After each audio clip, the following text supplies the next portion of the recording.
Hi dear student, तो कैसे हैं आप लोग। आज का जो लेक्चर ये बहुत इंपॉर्टेंट रहने वाला है, इसीलिए पहले ही कह दे रहे हैं कि आप वीडियो को बिल्कुल भी स्किप ना करें। और अगर आप वीडियो को स्किप करेंगे तो फिर ये जो चीज़ आप आज सीखने वाले हैं शायद ही कभी देखने को मिलेगा। आज हम कोई फालतू बात करने वाले हैं नहीं। आज जो भी बात होगी ना वो सॉलिड बात होगी और आपके काम की बात होगी। मैं पहले कह रहा हूँ ये वीडियो इतने काम की बात है, इतने काम की है कि आप वीडियो देखेंगे तो ही आपको मालूम चलेगा। वैसे ना हम ज़्यादा बड़ाई कर सकते हैं और ना ज़्यादा हम कुछ कह सकते हैं। यदि आपको सीखना है इस वीडियो में मैं इतना कह सकता हूँ कि इस वीडियो में बताने क्या वाला हूँ। तो इस वीडियो में आपको मैं ये बताने जा रहा हूँ कि किस समीकरण के कितने हल होंगे। सबसे पहला ये आपको इस वीडियो में बहुत सारी जानकारी मिलेंगे। ये वीडियो आपकी जानकारी के लिए पक्का सही साबित होगा। तो इसीलिए सबसे पहला तो हम ये जानेंगे कि किस समीकरण का कितना हल होगा।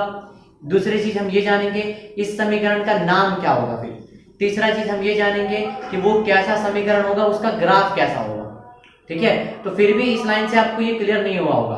आप भरोसा रखिए, बस इस वीडियो के साथ आप बने रहिए और हम बिना कुछ बात किए हुए अपने वीडियो को स्टार्ट कर रहे हैं। ठीक है, तो जैसा कि हमने बताया आज हम लोग को क्या जानना है, रैखिक समीकरणों के हल होने की शर्त।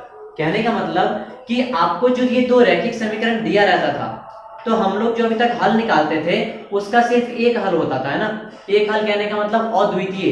अद्वितीय का मतलब क्या होता है, उसके जैसा कोई नहीं, सिर्फ एक हल होगा। तो अभी तक हम लोग जो समीकरण को हल कर रहे थे वो बस अद्वितीय वालों के लिए, मतलब जिसका सिर्फ एक हल होता है। लेकिन ये तो कोई जरूरी नहीं है कि किसी समीकरण का एक ही हल होगा। हमने पिछले लेक्चर में आपको बताया था, है ना। आपने अगर पिछला लेक्चर देखा होगा तो वहां पे जाना होगा कि हमने ये बताया था कुछ समीकरण के अनंत हल भी होते हैं, एक्स वाई के अनंत वैल्यू भी आ सकते हैं, और कुछ समीकरण का कोई हल भी नहीं होगा। बात समझ में आई। तो कहने का मतलब हम ये कैसे पहचानेंगे किस समीकरण का एक हल होगा, किस समीकरण का कोई हल नहीं होगा और किस समीकरण का अनंत हल होगा। ठीक है, तो इस चीज को आइए हम समझते हैं। जैसा कि आप लोगों को कॉन्सेप्ट सबसे पहले हम बता दे रहे हैं कि आपको दो इक्वेशन दिया रहता है, ये इक्वेशन नंबर 1, ठीक है, और ये इक्वेशन नंबर 2। हमने इन जनरल मान लिया a1x1 plus b1y1 plus c1 is equal to 0। और दूसरा समीकरण क्या है, a2x2 plus b2y2 plus c2 is equal to 0। तो आपको क्या करना है, सबसे पहले वज्र गुणन में हम क्या करते थे, कोएफिशिएंट को लिखते थे ना। वज्र गुणन आपने पिछले लेक्चर में देखा होगा। तो हमको क्या करना है, इसके कोएफिशिएंट को पहले लिख लेना है। ठीक है, इस वाले का कोएफिशिएंट, इस वाले कोएफिशिएंट। तो देखिए हमको एक्स्ट्रा वर्क क्या करना है, a1 b1 c1।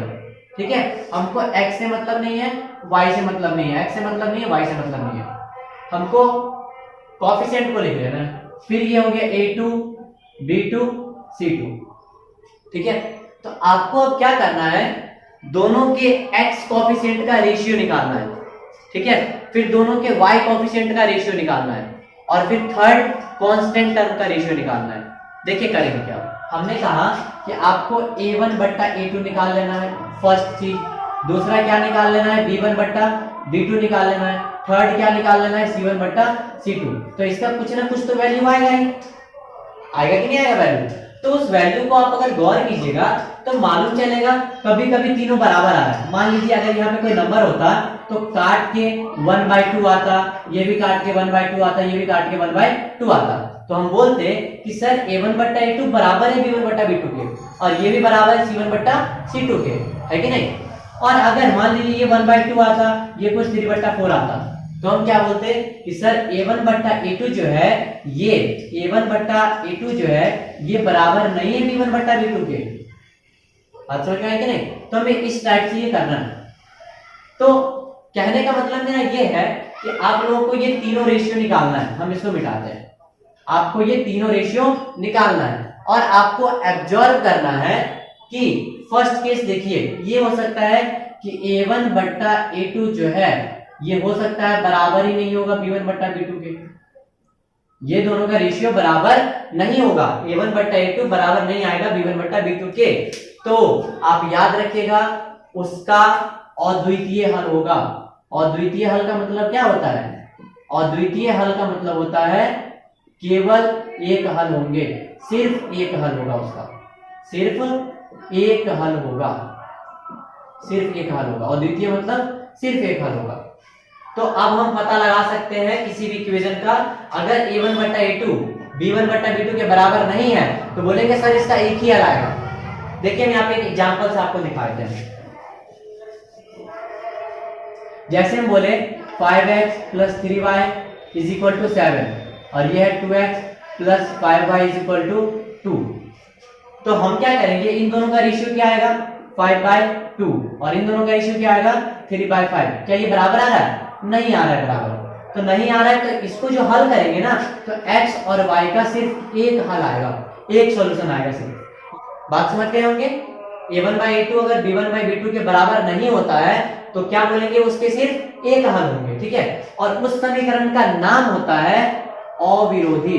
क्या बोलेंगे उस समीकरण को हम? ये तो अविरोधी समीकरण है, या इसको कभी कभी संगत समीकरण भी कहा जाता है। अविरोधी या संगत समीकरण, याद रखिएगा आप लोग। इस समीकरण का नाम क्या होगा? अविरोधी या संगत समीकरण। इंग्लिश में बोले तो कॉन्सिस्टेंट इक्वेशन, ठीक है। उस समीकरण का नाम क्या होगा? अविरोधी या संगत समीकरण, यानी कि कॉन्सिस्टेंट इक्वेशन। अब अगर बात करें उसका ग्राफ कैसा होगा, तो देखिए ग्राफ जो आएगा उन दोनों इक्वेशन का, आप लोगों ने ग्राफ पढ़ा होगा या नहीं पढ़ा होगा तो भी कोई बात नहीं है। एक रैखिक समीकरण का ग्राफ तो एक सीधी रेखा होती है, तो दो रैखिक समीकरण का ग्राफ कैसा बनेगा इस इक्वेशन के लिए? तो वो दोनों ग्राफ क्या होंगी ना, दोनों ग्राफ जो है एक दूसरे को एक बिंदु पर प्रतिच्छेद करेंगे, है ना। यानी कि इनका ग्राफ जो है, इनका ग्राफ कैसा होगा? प्रतिच्छेदी होगा, प्रतिच्छेदी होगा। इनका ग्राफ प्रतिच्छेदी होगा, यानी कि एक बिंदु पर प्रतिच्छेद करेगी, इसलिए इसके एक हल आएंगे। इसलिए इसके कितने हल आएंगे? सिर्फ एक हल आएंगे। और इस समीकरण का नाम क्या होगा? अविरोधी या संगत समीकरण, ठीक है। ये आपको ध्यान रखना है। तो अब दूसरा केस देखते हैं। और अगर मान लीजिए पहले केस में क्या था कि हमारा बराबर नहीं आया था, अगर a1/a2 बराबर आ जाए b1/b2 के, ठीक है, और ये तीसरे के भी बराबर आ गया, मतलब तीनों रेशियो बराबर आ गया। अगर तीनों रेशियो बराबर आ गया ना तो मैं बता दूं आपको उसका अनंत हल होगा। कितने हल होंगे? अनंत हल। अनंत का मतलब इनफाइनाइट वैल्यू होंगे उसके, इनफाइनाइट सॉल्यूशन होगा, इनफाइनाइट, ठीक है। कब समीकरण का इनफाइनाइट सॉल्यूशन आएगा? जब तीनों रेशियो बराबर हो जाए, a1/a2 बराबर b1/b2 बराबर c1/c2। और ये तो आपको निकाल के चेक करना ही पड़ेगा, हम एक क्वेश्चन करके भी बताएंगे, लेकिन पहले ही समझते जाते हैं। और इस समीकरण का नाम क्या होगा? तो इस समीकरण को का भी नाम होगा हमारा संगत समीकरण या फिर आश्रित। क्या बोलेंगे इसको हम? आश्रित समीकरण, है ना। क्या बोलेंगे इस समीकरण को हम? आश्रित समीकरण। और संगत समीकरण भी इसको हम बोल सकते हैं, ठीक है। यानी कि कंसिस्टेंट इक्वेशन भी ये होगा, इसको भी हम संगत समीकरण बोल सकते हैं, संगत समीकरण, ठीक है। अब अगर बात करें इसके ग्राफ की, इसका ग्राफ कैसा होगा? तो देखिए यहाँ पर एक बिंदु पर काट रहा था तो एक सॉल्यूशन आए थे, यहाँ तो अनंत सॉल्यूशन, इसके इनफाइनाइट सॉल्यूशन है। इसका मतलब ये अनंत बिंदु पर काटेगा। कहने का मतलब इसकी तो दोनों रेखा बनेगी। मान लीजिए एक रैखिक समीकरण का ग्राफ ये है, तो दूसरा भी जो ग्राफ बनेगा ना वो इसी पर बनेगा, ठीक है। दूसरा ग्राफ भी जो बनेगा वो इसी पर बनेगा। यानी कि देख सकते हैं आप, दोनों ग्राफ हर एक बिंदु पर एक दूसरे को काट रहे हैं, हर एक बिंदु पर। इसीलिए इसका अनंत सॉल्यूशन है ना, इसलिए इसका अनंत हल है, यानी कि इनफाइनाइट सॉल्यूशन इसका। तो इनका ग्राफ कैसा होगा? तो हम लिख सकते हैं यहाँ पर कि इनका जो ग्राफ आएगा ये समपाती है। इसको क्या बोलते हैं हम? समपाती। जब दोनों लाइन एक दूसरे पर हो तो उसको क्या बोलेंगे हम? समपाती। ये काट दिया तो ये हो गया प्रतिच्छेदी, और जब दोनों लाइन उसी पर हो तो उसको क्या बोलेंगे हम? समपाती, ठीक है। दोनों लाइन एकदम कोइंसाइड हो। तो हम लोगों ने दो केस देख लिया। अब तीसरा केस देखिए क्या होगा। मान लीजिए कि पहला वाला रेशियो बराबर आ गया, ठीक है। पहला वाला नहीं बराबर होता तो वही वाला केस हो गया, तीनों बराबर तो दूसरा केस हो गया। मान लीजिए पहला दूसरा बराबर आ गया और तीसरे वाले ने धोखा दे दिया। तीसरे वाले ने क्या दे दिया? धोखा दे दिया। ओहो, धोखा दे दिया तो इसका कोई सॉल्यूशन नहीं आएगा, है ना, क्योंकि पता है ना धोखा देने के बाद झंड हो जाता है, तो समीकरण ये झंड हो गया, ये किसी काम का नहीं रहा। तो कहने का मतलब कोई हल नहीं होगा इसका, इस बेचारे का कोई हल नहीं होगा, कोई हल नहीं होगा। कब कोई हल नहीं होगा? जब पहला रेशियो बराबर आए, अब बाद वाला धोखा दे दे तो कोई हल नहीं होगा, बिल्कुल कोई हल नहीं होगा, नो सॉल्यूशन। इस केस में आपको नो सॉल्यूशन होगा, नाक रगड़ते रह जाइएगा, एक भी हल नहीं आने वाला। किसी भी मेथड से लगा लीजिए, नाक रगड़ते रहिए, कोई हल नहीं आएगा इसका, क्योंकि इसका कोई सॉल्यूशन ही नहीं होगा, है ना। तो आप ऐसे जांच कर सकते हैं, ये दोनों बराबर आ जाए, लेकिन ये बराबर अगर नहीं आया, बोलिएगा इसका कोई हल ही नहीं होगा सर, तो हम कौन सा मेथड लगाए, इसमें हल ही नहीं होगा इसका, तो है ना। तो ऐसे समीकरण को हम बोलते हैं, क्योंकि ये विरोध कर रहा है, ये सब तो अपना हल दे रहा है ना अपना, लेकिन ये तो हल नहीं दे रहा, तो विरोध कर रहा है ये, इसलिए इस समीकरण का हम नाम दिए क्या? विरोधी समीकरण। कौन सा समीकरण? विरोधी समीकरण, है ना। विरोधी समीकरण कह लीजिए इसको, या फिर असंगत, क्या बोलेंगे? असंगत समीकरण, ठीक है, विरोधी समीकरण या असंगत समीकरण, यानी कि इनकॉन्सिस्टेंट इक्वेशन, ध्यान रखिएगा। तो अब तो धोखा दे दिया था ना, तो धोखा दे दिया तो देखिए क्या होगा, इसमें दोनों का जो ग्राफ बनेगा ना, ये ना एक दूसरे को काटेगा, ना एक दूसरे पर रहेगा, बल्कि एक दूसरे से अलग अलग रहेगा, लेकिन हाँ पैरेलल रहेगा, है ना। अलग अलग कहने का मतलब ये नहीं है कि भाई तू उधर जा मैं इधर जा रहा हूं, है ना, समझे कि नहीं। दोनों क्या रहेगा? एक दूसरे के समांतर रहेगा। तो इनका जो ग्राफ आएगा, इनका ग्राफ कैसा होगा? समांतर होगा। इनका ग्राफ कैसा होगा? समांतर होगा। तो इतने सारे इंफॉर्मेशन आपको इस वीडियो में हमने दे दिया, ठीक है। तो अब आपको इस वीडियो को बेहतर ढंग से समझना है, क्योंकि इस वीडियो में इतनी सारी नॉलेज आपको हमने दे दिया। 3 कंडीशन से आप कितने हल होंगे उसके, केवल एक हल होंगे कि अनंत हल होंगे कि कोई हल नहीं होगा, ये आप बता सकते हैं। समीकरण का आप नाम बता सकते हैं, ये आपको थोड़ा ध्यान रखना पड़ेगा तो याद हो जाएगा, ठीक है। और उनका ग्राफ कैसा होगा हमने ये भी बता दिया। अच्छे से इस चीज को आप नोट कर लीजिए, नहीं समझ में आए एक बार वीडियो को और देख लीजिए, ठीक है। चैनल पर बने रहने के लिए बहुत बहुत धन्यवाद है आपका। तो चलिए हम एक सवाल से अपने पूरे कॉन्सेप्ट को हलवा बनाते हैं, ठीक है। हम हलवा ही ज्यादा खिलाते हैं क्योंकि वो पच जाता है ना। देखिए क्वेश्चन क्या कह रहा है हमारा, जितना कॉन्सेप्ट पढ़ा है ना, सारे उस कॉन्सेप्ट को हम इस क्वेश्चन से अब समझ लेंगे। जिन्होंने यहाँ तक आया है बहुत अच्छी बात है। तो देखिए क्वेश्चन ये हमारा एनसीईआरटी का क्वेश्चन है, ये आपका है ना, ये आपके एनसीईआरटी का क्वेश्चन है, तो ये जानना तो बनता ही बनता है ना, बुक में ये क्वेश्चन सेम है। क्वेश्चन ये कह रहा है कि आपको ये समीकरण दी गई है, 3 क्वेश्चन है इसमें, ठीक है। तो इसमें आपको बताना है किसका एक अद्वितीय हल होगा। अद्वितीय का हमने मतलब आपको बताया, अद्वितीय का मतलब होता है केवल एक हल होगा। कौन इन तीनों में से है जिसका केवल एक हल होगा, कौन है जिसका कोई हल नहीं होगा, और कौन है जिसके अनंत हल आएंगे, ये आपको इन तीनों में चेक करके बताना है। तो हमने आपको तरीका बताया ना, क्या करेंगे सबसे पहले हम बताइए। सबसे पहले हम लोग को कोएफिशिएंट लिख लेना। a1 कितना है यहाँ पे, a1 कितना है यहाँ पे, कोई वैल्यू नहीं, यहाँ पे 1 है, a1 1 है। b1 कितना है, y का कोएफिशिएंट होता है b1 यानी कि -3 माइनस नहीं छोड़िएगा। और c कितना है यहाँ पे c1, ये भी -3 है हमारा। फिर a2 लिखते हैं, a2 कितना है हमारा, x का कोएफिशिएंट 3 है ये। b2 कितना है, y का कोएफिशिएंट -9 है ये। और c2 कितना है, c2 है हमारा -2। हमने क्या बोला था कि आपको तीनों का रेशियो निकाल लेना है। तो चलिए हम बारी बारी से तीनों का रेशियो निकालते हैं। तो ये आएगा हमारा a1 बट्टा a2 कितना आएगा, 1/3 रह जाएगा ये। अब b1 बट्टा b2 निकालते हैं, बताइए b1/b2 कितना आएगा, दोनों को कट कीजिए तो -3 डिवाइडेड बाय -9, ये माइनस माइनस गया, 3 से 1 बार में, 3 से 3 बार में, कितना आ गया ये 1/3। अरे वाह, दोनों बराबर लग रहे जी, पहला बराबर आ गया। क्या तीसरा भी बराबर आएगा या धोखा देगा, देखते हैं। c1/c2 निकालिएगा, c1/c2 निकालते हैं। c1/c2 क्या आएगा, -3/-2, माइनस कट गया, क्या आया 3/2। ओ शिट, धोखा दे दिया ना।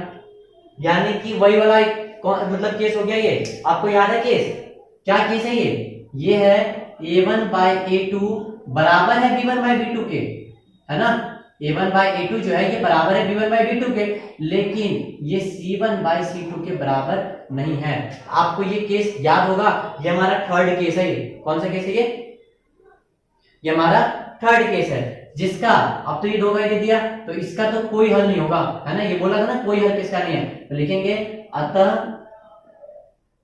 इसके कोई हल नहीं होंगे, कोई हल नहीं होंगे।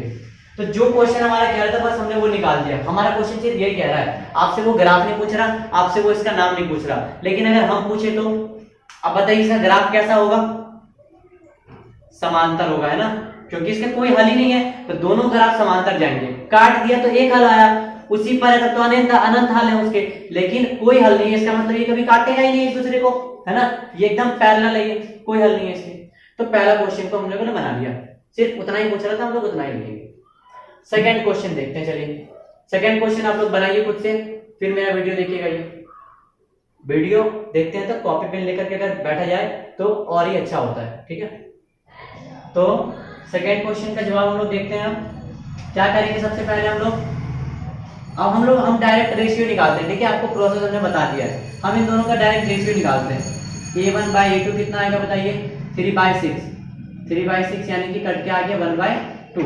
अब हम लोग B1/B2 निकालते हैं, मतलब सेकेंड रेशियो कितना है? -5 और ये -10, तो -5/-10 कितना है? कट के माइनस माइनस गया, 5 1 जा 5 2, ये भी आ गया 1/2। अरे बराबर है। थर्ड रेशियो निकालिए, C1/C2। देखिए ये बराबर के अगर एक उस तरफ है तो दूसरा भी हमारा उस तरफ ही रहना चाहिए, है ना, तो ही सही होगा। और यदि दोनों इधर है, इधर वाले केस में भी चलेगा, लेकिन दोनों अगर उधर है तो दोनों उधर होना चाहिए। C1/C2 बहुत अच्छा है। ये 20/40 लिख देंगे, कितना आया काट के? 20 1 जा 20 से 2 आ गया तो 1/2। अरे वाह, तीनों बराबर आ गया। आपको याद होगा ये हमारा केस नंबर 2 है, जिसमें तीनों बराबर है। तीनों बराबर है तो इसके अनंत हल होंगे, है ना, चूंकि A1/A2 बराबर है B1/B2 बराबर C1/C2, तो लिख सकते हैं हम अतः इनके कितने हल होंगे? अनंत हल होंगे, अनंत हल होंगे। आप लिख लीजिएगा, इनके अनंत हल होंगे, ठीक है। तो 2 क्वेश्चन बना लिया। एक क्वेश्चन आपके लिए हम बिल्कुल नहीं बनाने वाले, इसको आपको बनाना है और देखना है इसके कितने हल होंगे। 2 क्वेश्चन तो आपको बता दिया गया। उम्मीद है आप लोगों को ये क्वेश्चन बहुत ही बेहतर ढंग से समझ में आया होगा। जितना केस आपको बताया गया ये ऑब्जेक्टिव में पूछा जाता है, वो ऐसे पूछेगा तो वो आपको क्वेश्चन ऑब्जेक्टिव में ये भी पूछ सकता है कि ये दोनों इक्वेशन दे दिए जाएंगे और बोलेगा कि इसका ग्राफ कैसा होगा, और 4 ऑप्शन आपको दे दिया जाएगा, है ना। यही क्वेश्चन देगा आपको, सेम ध्यान दीजिएगा। ऑब्जेक्टिव क्वेश्चन पूछ सकता है वो, यही क्वेश्चन देगा। और ये क्वेश्चन तो हमारा बन गया है, हम लोग कुछ और बात कर रहे हैं। ऑब्जेक्टिव में अगर पूछता है तो ये क्वेश्चन देगा और बोलेगा कि इसका कैसा ग्राफ बनेगा। तो क्या ग्राफ बनानी चाहिए वहां पे? नहीं, हम केस क्यों पढ़े हैं? हम लोगों ने केस पढ़ा है, तो देखिए सेम चीज हमको करना है। यहाँ से A1/A2 निकालना है, तो ये पहला वाला तो बराबर था, लेकिन दूसरे वाले ने 2 का दे दिया, तो हमको पता है ना कि इसका ग्राफ जो होता है वो संपाती होता है। इसका ग्राफ कैसा होता है? सॉरी, संपाती नहीं, समांतर होता है ना। संपाती तो इसका होता है, आपको केस याद होना चाहिए, ठीक है। ये कैसा होता है? ये समांतर होता है। समांतर होने का मतलब है कटेगा ही नहीं। अब कटेगा ही नहीं तो क्या इसके कोई हल आएंगे? बिल्कुल नहीं आएंगे। तो इसका जो ऑप्शन दिया रहेगा, मान लीजिए संपाती, दूसरा प्रतिच्छेदी, प्रतिच्छेदी मतलब कट कर जाए, तीसरा समांतर, है ना, और fourth none of this, not. तो कैसा होगा इसका ग्राफ? हमने पता लगा लिया कि इसका ग्राफ तो समांतर होगा, तो समांतर में टिक लगाएंगे हम, ठीक है। और मान लीजिए अगर ये क्वेश्चन देता तो इसमें ये तो तीनों बराबर है, तीनों बराबर है मतलब अनंत हल है, इसका मतलब ये दोनों क्या कर रहा है? संपाती है, तो संपाती वाले पे फिर टिक लगाएंगे हम, ठीक है। और इस क्वेश्चन में हम बता देते हैं ये इसका रेशियो क्या आएगा? 1/3 आएगा। इसका रेशियो क्या आएगा? -3/-3, यानी कि कट गया, ये आ गया 1/1। देखिए पहला ही रेशियो इसका बराबर नहीं है, यानी कि A1/A2 बराबर नहीं है B1/B2 के। तो आपको पता है ना कि इनका सिर्फ एक हल होगा, इनका सिर्फ एक हल होगा। एक हल होगा मतलब एक बिंदु पर कटेगा ये, तो प्रतिच्छेदी नहीं हो गया, एक बिंदु पर कट गया, प्रतिच्छेदी हो गया। तो इस वाले में क्या मानेंगे हम? प्रतिच्छेदी लगाएंगे, ठीक है। तो अगर आपको ऑब्जेक्टिव में पूछा जाता है तो आप सेम कंडीशन निकाल के ऐसे करके आप बता सकते हैं और बहुत ही कम समय में उसका आंसर आप बता देंगे। चलिए आप क्या कीजिएगा, अपने बुक का क्वेश्चन लगाइएगा। अगर कोई डाउट आता है तो आप हमें वो वीडियो के थ्रू या फिर कमेंट या फिर टेलीग्राम के थ्रू बता सकते हैं। मिलते हैं फिर हम लोग अपने नेक्स्ट लेक्चर में। तो good bye, take care all student.